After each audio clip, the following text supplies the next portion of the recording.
तो बेटा आज हम लोग एक शार्ट ट्रिक पढ़ते हैं कैपेसिटर में कि कैपेसिटर अगर पैरेलल प्लेट कैपेसिटर सीरीज या पैरेलल में है तो हम उसको कैसे पहचानेंगे। तो एक ट्रिक बताता हूँ मैं। ट्रिक का नाम है DDS।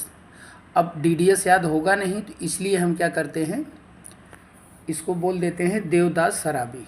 DDS Devdas Sharabi. D means distance, D means divided, S means series. Distance divide होगा तो सीरीज हो जाएंगे कैपेसिटर। DDS डिस्टेंस डिवाइड तो सीरीज। फिर इसका एग्जांपल लेते हैं। एक पैरेलल प्लेट कैपेसिटर है, एक पैरेलल प्लेट कैपेसिटर है और पैरेलल प्लेट कैपेसिटर के बिटवीन हम दो डाइलेक्ट्रिक मटेरियल भरते हैं, K1 and K2 dielectric constant दो मटेरियल भर दिए। तो अब इसमें दोनों प्लेट के बिटवीन डिस्टेंस डिवाइड हुआ तो दो कैपेसिटर एज्यूम कर लेते हैं C1 एंड C2। अब इसमें डिस्टेंस डिवाइड हुआ है, एरिया डिवाइड नहीं हुआ है, तो डिस्टेंस डिवाइड होगा, सीरीज होगा, इक्विवेलेंट हो जाएगा C1 into C2 by C1 plus C2। इसी तरह से दूसरी ट्रिक हमारी जो है वो ADP है। ADP मतलब एरिया डिवाइड पैरेलल। ऐसे हम मॉलिक्यूल का नाम सुने ही हैं, एडिनोसिन डाइफास्फेट।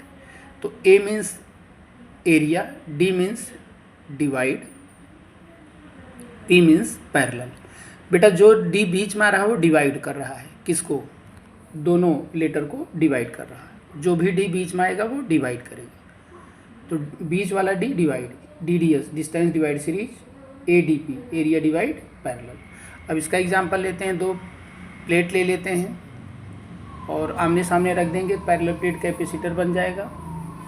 अब इसमें दो स्लैब भर देते हैं, K1 K2 डाइलेक्ट्रिक कांस्टेंट का। यहाँ पर डिस्टेंस डिवाइड नहीं हो रहा है, एरिया डिवाइड हो रही है।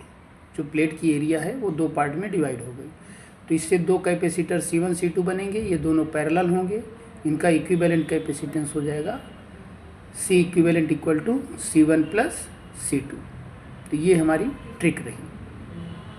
Okay, thank you.